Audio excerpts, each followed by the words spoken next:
pneus et autres objets dans ces eaux sont l'œuvre des populations. Mamadi et Bénis lui met tout en œuvre pour ne pas déverser ses déchets dans les caniveaux. Les gens n'ont pas souvent la gravité de ce qu'ils font. Ils se disent que moi, ce n'est pas mon problème. Quand je mets, ça s'en va. Or pourtant, quand on parle de pays, on parle de vous, on parle de moi.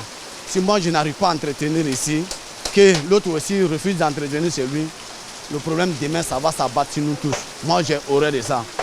Tout comme Mamadi, le ministère de l'Hydraulique, de l'Assainissement et de la Salubrité s'insurge contre la présence de ces déchets plastiques et autres dans les eaux de ruissellement et l'environnement. Pour faire d'une pierre deux coups, un programme est mis en place. Il s'agit du projet du bassin du Gourou, une école de revalorisation des déchets qui est en voie d'achèvement au quartier Colombie des Deux Plateaux dans la commune de Cocody où nous nous retrouvons.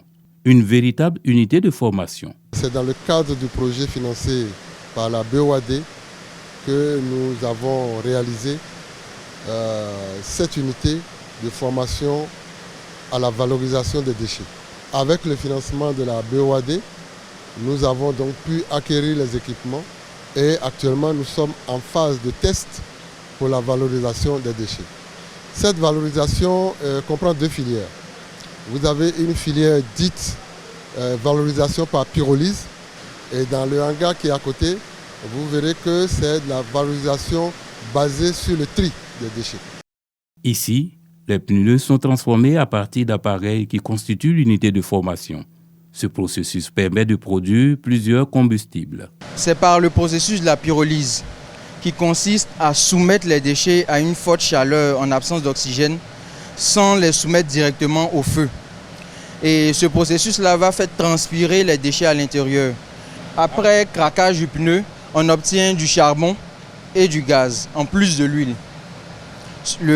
La poudre de carbone va être transformée en briquettes de charbon et le gaz, lui, va être utilisé pour réalimenter une partie des foyers et l'autre partie sera utilisée pour le cogénérateur, pour la production d'électricité. Il faut encore plusieurs étapes pour produire l'essence et l'électricité. Ici, nous avons le gasoil brut obtenu après distillation de l'huile pyrolytique. Ce gasoil-là, dans cet état-là, ne peut pas être utilisé dans un moteur. Il doit passer par des filtres, il doit passer par des nanocorrecteurs afin de le rendre pur et utilisable par tout type de moteur et tout type d'engin. À précisément 100 degrés, l'essence va commencer à être produite et on pourra obtenir l'essence dans les tanks de stockage. Les produits déjà disponibles sur le site de ce projet pilote sont des types de charbon et de gasoil. Nous avons 3 types de charbon que nous produisons ici. Le charbon à partir de pneus, le charbon à partir de plastique et le charbon à partir de déchets ménagers. Un projet pilote qui augure un avenir radieux pour le cadre de vie ivoirien. Bien que les collectivités s'y intéressent, le projet a encore besoin d'accompagnement. Nous avons plusieurs maires qui sont très intéressés par donc, ce type de valorisation et qui nous approchent. Nous leur demandons tout simplement de patienter. Il ne faut pas se précipiter. Il faut qu'on ait des données qui permettent de bien aborder le problème. Ce qui est certain, techniquement, c'est vraiment intéressant. Ce sera pourvoyeur de beaucoup d'emplois. Les jeunes qui seront formés, seront redéployés sur donc, ces unités que les maires voudront bien construire chez eux.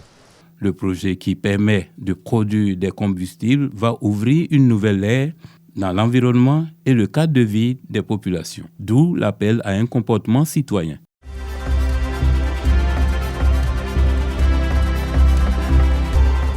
L'ONG internationale Young Fellowship a organisé une journée récréative à l'honneur des enfants de la commune de Cocody. Jeux interactifs et séances de maquillage ont meublé cette journée. Cette journée, c'était pour venir s'amuser entre nous les amis, pour venir un peu échanger, s'épanouir. Ce sont des enfants de toutes les couches sociales qui ont profité de cette journée riche en couleurs, placée sous le signe de la solidarité, de l'unité et de la cohésion sociale. C'est juste un événement qu'on organise pour réjouir le cœur de nos enfants, parce qu'on s'est dit que les enfants ont droit à la joie, ils ont droit au bonheur. Donc c'est ce qui nous a motivés à organiser ce grand événement que vous voyez, afin de donner la joie à nos enfants pendant toute la journée. Ce moment de convivialité, les initiateurs comptent l'étendre à d'autres communes d'Abidjan lors des prochaines éditions.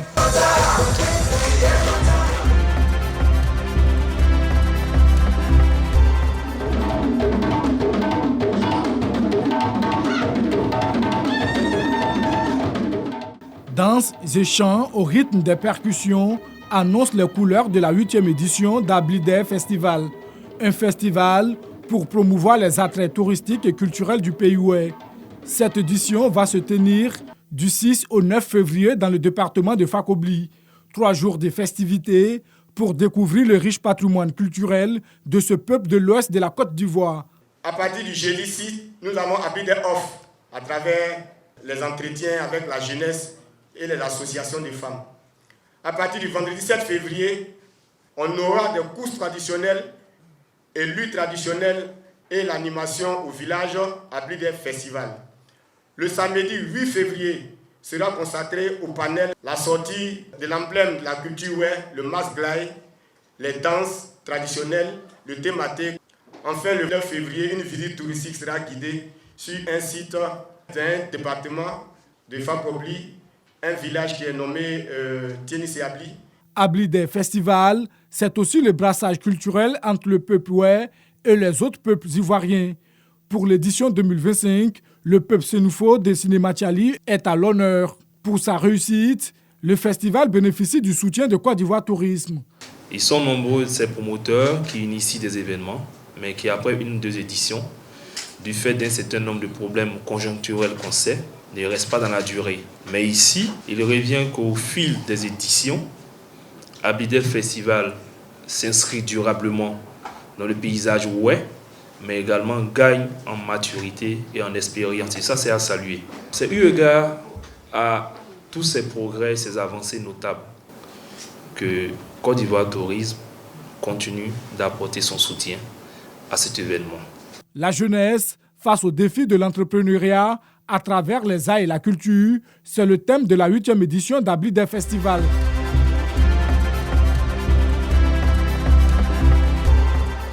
Faye Emers et son commando sont enfin situés.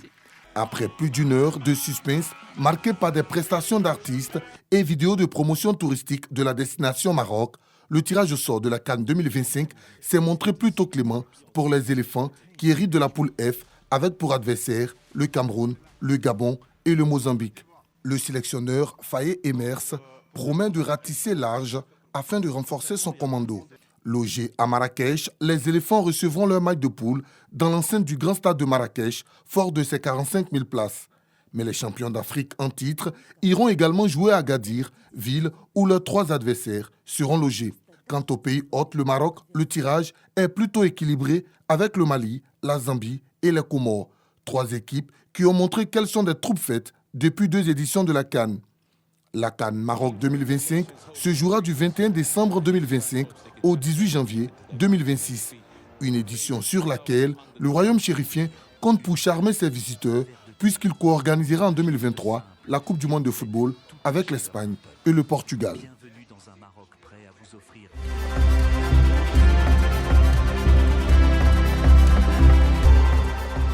Pour cette première rencontre de l'année 2025 entre le ministre délégué en charge des sports et du cadre de vie Adjemet Silas et différentes entités sous tutelle, l'ambiance était plutôt conviviale. L'inspecteur général adjoint Henri Kwasi a évoqué les différents exploits enregistrés lors de la saison 2024. Monsieur le ministre, sous votre leadership, la Côte d'Ivoire a relevé de grands défis sportifs